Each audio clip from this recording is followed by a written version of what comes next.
കൂട്ടുകാരെയും ജെഫോറെ ടിപ്സിന്റെ പുതിയൊരു വീഡിയോയിലേക്ക് എല്ലാവരും സ്വാഗതം ചെയ്യുന്നു. അപ്പം നമ്മുടെ ഇന്നത്തെ വീഡിയോയിൽ നമ്മൾ ബിഫോർ ആൻഡ് ആഫ്റ്റർ ആണ് കേട്ടോ കാണിക്കുന്നത്. നമ്മളുണ്ടല്ലോ നമ്മുടെ ബാൾസം ചെടിയിൽ, അതായത് ഡബിൾ പെറ്റൽസ് ബാൾസം ചെടിയിൽ നമ്മൾ ഒരു മണം കൊടുത്തപ്പോണ്ടല്ലോ ആ ഒരു ചെടി, അതായത് ഇപ്പം വിരിഞ്ഞ് നിൽക്കുന്ന പൂക്കളും മുന്നേ ആ ചെടി എങ്ങനെയായിരുന്നു ഉണ്ടായിരുന്നൊക്കെയാണ് കേട്ടോ ഇന്നത്തെ വീഡിയോയിലൂടെ കാണിക്കുന്നത്. അപ്പം നമ്മുടെ വീഡിയോ സ്കിപ്പ് ചെയ്യാതെ കാണണം കേട്ടോ. കറക്റ്റായിട്ട് ആ ചെടിയിൽ നമ്മളങ്ങനെ പൂക്കൾ വിരിയാനായിട്ട് നമ്മൾ എന്താണ് ചെയ്തത് എന്നൊക്കെ കറക്റ്റ് ഞാൻ പറഞ്ഞു തരുന്നുണ്ട്. അപ്പോൾ വീഡിയോയിലേക്ക് പോകാം അല്ലേ. നമ്മുടെ ചെടിയിലുണ്ടല്ലോ നല്ലൊരു വളം കൊടുത്തപ്പം ഇപ്പം നമ്മുടെ ചെടിയിൽ വിരിഞ്ഞ് നിൽക്കുന്ന പൂക്കളെയാണ് കേട്ടോ ഈ കാണിച്ചു തരുന്നത്.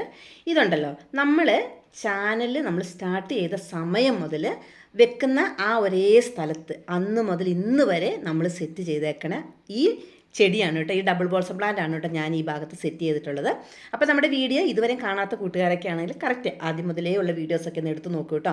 അന്ന് മുതൽ സ്ഥിരമായിട്ട് നമ്മുടെ കയ്യിലുള്ള ഒരു ബോൾസം പ്ലാന്റ് ആണ് ഇത്. അപ്പം നമ്മുടെ കൂട്ടുകാർക്കുണ്ടല്ലോ ഒത്തിരി പേർക്ക് ഇഷ്ടപ്പെട്ട ഒരു ചെടിയും കൂടിയാണ് കേട്ടോ. അപ്പോൾ ഈ ഒരു ചെടിയിൽ നമ്മളിങ്ങനെ എന്താ പറയുക, ഇതിൻ്റെ കട്ടിങ്സൊക്കെ നമ്മൾ മാറ്റിയെടുത്ത് കുത്തിപ്പിടിപ്പിച്ച് ഇങ്ങനെ പിടിപ്പിച്ചുകൊണ്ടിരിക്കണം കേട്ടോ ഈ ചെടീനെ. പിന്നെ ഇത് സ്ഥിരമായിട്ട് ഒരു ചെടി എന്നും നിലനിൽക്കുന്ന ചെടിയല്ല. ഇതിൻ്റെ കട്ടിങ് മാറ്റി പിടിപ്പിച്ചാൽ മാത്രമാണ് കേട്ടോ പുതിയ പുതിയ ചെടികളാക്കി എടുക്കാൻ പറ്റുള്ളൂ. ഇപ്പം നമ്മുടെ ചെടിയിലുണ്ടല്ലോ ഞാൻ ഈ വളങ്ങളൊക്കെ കൊടുത്തു കഴിഞ്ഞപ്പോൾ നമുക്ക് വിരിഞ്ഞു നിൽക്കുന്ന പൂക്കളെയാണ് നമ്മുടെ കൂട്ടുകാരെ കാണിച്ചു തരുന്നത്.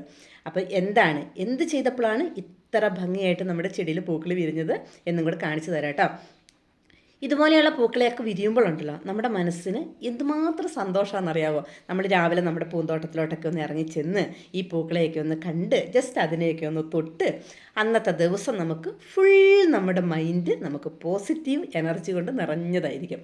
അപ്പം നമുക്ക് എന്ത് വളങ്ങളൊക്കെ കൊടുത്തപ്പോഴാണെന്ന് കാണാമല്ലേ വീഡിയോ. അപ്പം നമ്മളുണ്ടല്ലോ ഒരു 1.5 ആഴ്ച മുന്നേ നമ്മുടെ ചെടികളിൽ നിൽക്കുന്ന ഒരവസ്ഥയാണ് കേട്ടോ. ഇതാ നമ്മുടെ ഡബിൾ ബോൾസം പ്ലാന്റ് ആണ് കേട്ടോ. ഇതാ ഒരൊറ്റ മുട്ടുമില്ല. സത്യം പറഞ്ഞിട്ടുണ്ടെങ്കിൽ നമ്മുടെ ചെടിയിൽ ഇതാ ഒരൊറ്റ പൂവുമില്ല, കണ്ടോ. അപ്പോൾ കുറേ പേര് നമ്മളോട് ചോദിക്കാറുണ്ട് കേട്ടോ, എന്ത് തരത്തിലുള്ള വളങ്ങളൊക്കെ കൊടുക്കുമ്പോഴാണ് നമ്മുടെ ചെടി ഇതുപോലെ നല്ല ഭംഗിയായിട്ട് ഇങ്ങനെ പൂക്കൾ തരുന്നതെന്ന്. അപ്പം എല്ലാ സമയത്തും നമ്മുടെ ചെടിയിൽ നിറച്ച് പൂവിട്ട് നിൽക്കുന്നതാണ് കേട്ടോ എല്ലാവരും കാണാറുള്ളത്. ഇതാ പൂവില്ലാത്തൊരു ഭാഗം നമ്മുടെ കൂട്ടുകാരെ ഞാൻ കാണിച്ച് തരുന്നുണ്ട് കേട്ടോ. അപ്പോൾ ഇനി നമ്മൾ നല്ലൊരു വളം കൊടുത്തതിന് ശേഷം നമുക്ക് കാണുന്ന ആ ഒരു റിസൾട്ടും കൂടെ ഞാൻ കാണിച്ചു തരാവേ. നമ്മുടെ ഈ ഒരു ബോൾസം പ്ലാന്റിൽ ഫ്ലവർ വിരിഞ്ഞ് നിൽക്കുമ്പോൾ ഉണ്ടല്ലോ ഒത്തിരി പേർക്ക്, അതായത് ഒത്തിരി ഇഷ്ടപ്പെട്ട നല്ലൊരു ചെടിയാണ് കേട്ടോ. അപ്പം ഇതുപോലെ എൻ്റെ ചെടിയിൽ ഇങ്ങനെ പൂക്കളില്ലാതെ നിൽക്കുന്നൊരവസ്ഥയൊന്നും ഉണ്ടായിട്ടില്ല കേട്ടോ. അപ്പോൾ ഇപ്പം നമുക്ക് കുറച്ച് വളത്തിൻ്റെ നല്ല കുറവൊക്കെ വന്നതുകൊണ്ടാണ് നമ്മുടെ ചെടികൾ ഇങ്ങനെ പൂവില്ലാതെ ആയി നിൽക്കുന്നത് കേട്ടോ. പിന്നെ അത് മാത്രമല്ല, നമ്മൾ കുറേ പൂക്കളൊക്കെ തന്നു കഴിയുമ്പോഴല്ലോ നമ്മുടെ ഈ ചെടീൻ്റെ ഈ മൊട്ടുകൾ വരുന്ന ഭാഗത്തായിട്ട് ചെറിയൊരു എന്താ പറയുക ഒരു മുരടിപ്പോ അല്ലെങ്കിൽ ചെറിയൊരു കരിച്ചിൽ പോലെയൊക്കെ വരും കേട്ടോ. അപ്പോൾ അങ്ങനെയുള്ള പ്രശ്നങ്ങളൊക്കെ ഈ ചെടി നട്ടിട്ട് അനുഭവിക്കുന്നവരുണ്ടെങ്കിൽ ഇന്നത്തെ നമ്മുടെ വീഡിയോ അവർക്കൊക്കെ ഭയങ്കര ഉപകാരമായിരിക്കും കേട്ടോ. ഇത് കണ്ടോ, നമ്മുടെ ചെടിയിൽ ഇതുപോലെ ഇങ്ങനെ എന്താ പറയുക, ഇങ്ങനെ മൊട്ടുകൾ വരുന്ന ഭാഗത്ത് കണ്ടോ ചെറിയൊരു കുരുടിപ്പ് പോലെ കണ്ടോ, കാണുന്നുണ്ടോ? ചില ചെടികളിലൊക്കെ അങ്ങനെ ഉണ്ട് കേട്ടോ. അപ്പോൾ ഇങ്ങനെ വന്നിട്ടുണ്ടെങ്കിൽ നമ്മുടെ ചെടിയിൽ പൂക്കൾ, അതായത് മൊട്ട് വരാനുള്ള സാധ്യതകൾ വളരെ കുറവാണ് കേട്ടോ. അപ്പോൾ അതിന് നമ്മൾ നല്ല വളവും കൂടാണ്ട് ഇത് മാറിക്കിട്ടാനായിട്ട് ഒരു പെസ്റ്റിസൈഡും കൂടെ കൊടുക്കണം കേട്ടോ. അപ്പം നല്ലൊരു വളം ഉണ്ടാക്കാനായിട്ട് ഞാനിവിടെ എടുത്ത് വെച്ചേക്കുന്നത് ഇത് നമ്മുടെ ശീമക്കൊന്നേൻ്റെ ചപ്പാണ് കേട്ടോ. അപ്പോൾ ഇതുണ്ടല്ലോ അതായത് ചാണകമൊക്കെ നമ്മുടെ ചെടികൾക്ക് കൊടുക്കാനായിട്ട് ബുദ്ധിമുട്ടുള്ളവർക്ക് ഇതുപോലെ ശീമക്കൊന്നേരെ ചപ്പ് കിട്ടാനുണ്ടെങ്കിൽ നമ്മൾ ഇതുപോലെ ഞാൻ കാണിച്ചു തരുന്നത് പോലെ ചെയ്ത് കൊടുത്താൽ മതി കേട്ടോ. ചെടികൾ ഭയങ്കര നല്ല ഭംഗിയായിട്ട് പൂക്കൾ തരുവേ. അപ്പോൾ ഇത് നമുക്ക് ആദ്യം ഇതിൻ്റെ ഇലകളെല്ലാം നമുക്കൊന്ന് അടർത്തിയെടുത്തിട്ട് ഒന്ന് അരച്ചെടുക്കണം കേട്ടോ. അപ്പോൾ അത് ആദ്യം ഒന്ന് ചെയ്യട്ടെ. അപ്പോൾ ഇതുപോലെ അരച്ചെടുത്ത ഈ ഒരു ശീമക്കൊന്നേൻ്റെ ചപ്പ് നല്ലോണം അരച്ചത് നമുക്കിതുപോലെ ബക്കറ്റിലേക്ക് ഒഴിച്ചു കൊടുക്കാം. വേപ്പിൻ പിണ്ണാക്കാണ് കേട്ടോ. ഇതുപോലെ തന്നെ നമ്മുടെ കൈപ്പിടിക്ക് ഒരു പിടി നല്ലോണം എടുത്തിട്ട് ഇതിലേക്ക് ഇട്ട് കൊടുക്കുക. ഇത് എല്ലുപൊടിയാണ്. ഇതും ഇതുപോലെ തന്നെ ഒരു കൈപ്പിടി എടുത്തിട്ട് ഇതുപോലെ ഇട്ട് കൊടുക്കുക കേട്ടോ. ഇതൊക്കെ ഉണ്ടല്ലോ നമ്മുടെ ചെടികൾ നല്ല ഭംഗിയായിട്ട് ഫ്ലവർ തരാനായിട്ട് ഏറ്റവും നല്ല ഓർഗാനിക് ആയിട്ടുള്ള വളങ്ങളാണ് കേട്ടോ. നമ്മൾ അല്ലാത്ത രീതിയിലുള്ള വളങ്ങൾ നമ്മൾ NPK ഒക്കെ കൊടുക്കാൻ, അതായത് ബുദ്ധിമുട്ടുള്ളവർക്ക് ഇന്ന പോലത്തെ വളങ്ങളൊക്കെ കൊടുത്താൽ മതിയേ. അടുത്തതായിട്ട് നമ്മൾ കൊടുക്കുന്നതാണ് കേട്ടോ നമ്മുടെ ചെടികളിൽ നമ്മുടെ ഈ കുരുടിപ്പ് കാര്യങ്ങളൊക്കെ നമുക്ക് വരാതിരിക്കാൻ വേണ്ടിയിട്ട് നമ്മൾ മെയിനായിട്ട് കൊടുക്കുന്ന സംഭവമാണ് ഇത് ബേക്കിംഗ് സോഡയാണ് കേട്ടോ. ഇതുപോലെ ഒരു സ്പൂണോ അല്ലെങ്കിൽ ഒരു 1.5 സ്പൂണോളം എടുത്തിട്ട് നമ്മൾ ഇതുപോലെ ചേർത്ത് കൊടുക്കണം കേട്ടോ. അപ്പോൾ ഈ ബേക്കിംഗ് സോഡ ഉണ്ടല്ലോ ഇനി നമ്മളല്ലാത്ത സമയത്തും വെറുതെ നമ്മൾ വെള്ളത്തിൽ കലക്കിയിട്ട് നമ്മുടെ ചെടികളിലോട്ട് നമ്മൾ സ്പ്രേ ചെയ്യുകയാണെങ്കിൽ ചെടികളിൽ അങ്ങനെയുള്ള രോഗങ്ങളൊന്നും വരാതിരിക്കും കേട്ടോ. അപ്പോൾ ബേക്കിംഗ് സോഡ നല്ലൊരു പെസ്റ്റിസൈഡാണ് കേട്ടോ. അപ്പോൾ ഇത്രയും സംഭവം ഞാൻ ചേർത്തിട്ടുണ്ട്. ഇനി ഇതിലേക്ക് നമുക്ക് ഒരു 2-3 ലിറ്റർ വെള്ളം കൂടെ ചേർത്ത് നല്ലോണം ഒന്ന് മിക്സ് ചെയ്തെടുക്കണേ. ഇതുപോലെ നല്ലോണം നമ്മൾ വെള്ളം ചേർത്ത് മിക്സ് ചെയ്തെടുത്തിട്ടുണ്ട്. ഇനി ഇത് നമ്മുടെ എല്ലാ ചെടികളുടെ ചോട്ടിൽ കൂടെ നമുക്ക് ഒഴിച്ചു കൊടുക്കണം കേട്ടോ. അപ്പോൾ ഉണ്ടല്ലോ, ഇത് നല്ലോണം നമ്മൾ അരിച്ചെടുക്കുകയാണെങ്കിൽ, ഇപ്പോൾ ഇതിൽ നമ്മുടെ ശീമക്കൊന്നേൻ്റെ ചപ്പ് വന്നിട്ടുണ്ട് കേട്ടോ, ചെറിയ രീതിയിൽ അരിക്കാത്തത് കൊണ്ട്. അപ്പോൾ ഇത് അരിച്ചെടുക്കുകയാണെങ്കിൽ നമ്മുടെ ഇലകളിൽ കൂടെ നമ്മൾ സ്പ്രേ ചെയ്ത് കൊടുക്കണം കേട്ടോ. അപ്പം ഇത് നമുക്കിനി ഒഴിച്ചു കൊടുക്കാതെ.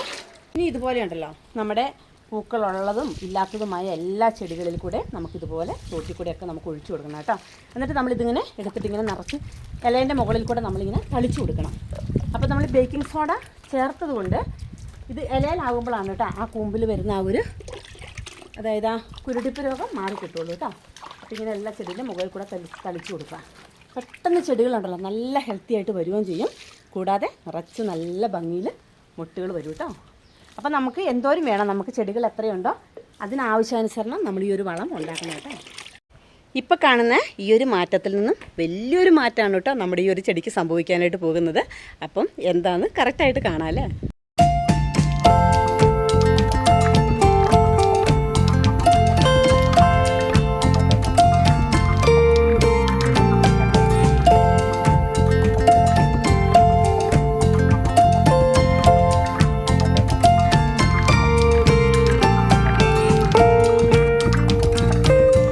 ഇപ്പോഴത്തെ സാഹചര്യത്തിലുണ്ടല്ലോ, ഈ ചെടികൾക്ക് നമ്മൾ മെയിനായിട്ട് ശ്രദ്ധിക്കേണ്ട ഏറ്റവും വലിയ കാര്യം എന്താണെന്നറിയാമോ? ഇപ്പം നല്ല ചൂട് കൂടുതലാണ്.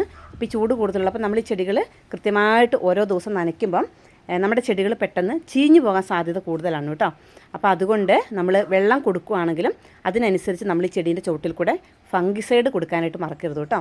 എങ്ങനെ പോയാലും ആഴ്ചയിൽ ഒരു ദിവസം നമ്മുടെ കൈവശമുള്ള ചെടികളിലെല്ലാം നമ്മൾ ഫംഗിസൈഡ് ഒഴിച്ചു കൊടുക്കണം കേട്ടോ.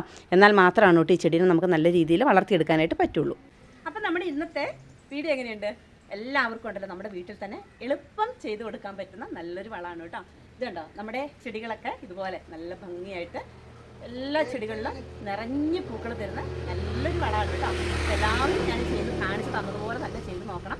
അപ്പം നമ്മുടെ ചാനലൊക്കെ ഉണ്ടല്ലോ, ആദ്യമായിട്ട് കാണുന്ന കൂട്ടുകാരൊക്കെ ആണെങ്കിൽ എല്ലാവരും നമ്മുടെ ചാനലൊക്കെ ഒന്ന് കയറി നോക്കൂ കേട്ടോ. അതായത് ചെടികളെ വളർത്താൻ അറിയില്ലാത്തവർക്കൊക്കെ നമ്മൾ ഒത്തിരി വളരെ സിമ്പിളായ കുറേ ടിപ്സുകളൊക്കെ പറഞ്ഞു തരുന്നുണ്ട്. അപ്പോൾ അതുപോലെയൊക്കെ എല്ലാവരും ചെയ്ത് നോക്കൂ കേട്ടോ. അപ്പം ഞാൻ എങ്ങനെയാണോ നമ്മുടെ ചെടിയിൽ പൂക്കളൊക്കെ ആക്കിയെടുക്കുന്നത് അതുപോലെ തന്നെ നമ്മുടെ കൂട്ടുകാരിലേക്ക് ഞാൻ എത്തിക്കാറുണ്ട് കേട്ടോ. അപ്പോൾ എല്ലാവരും ഇതുപോലെയൊക്കെ ചെയ്ത് നോക്കൂ കേട്ടോ. അപ്പോൾ നല്ല അടിപൊളി വീഡിയോ ഒക്കെ ആയിട്ട് നമുക്ക് വീണ്ടും വരാം. ബൈ.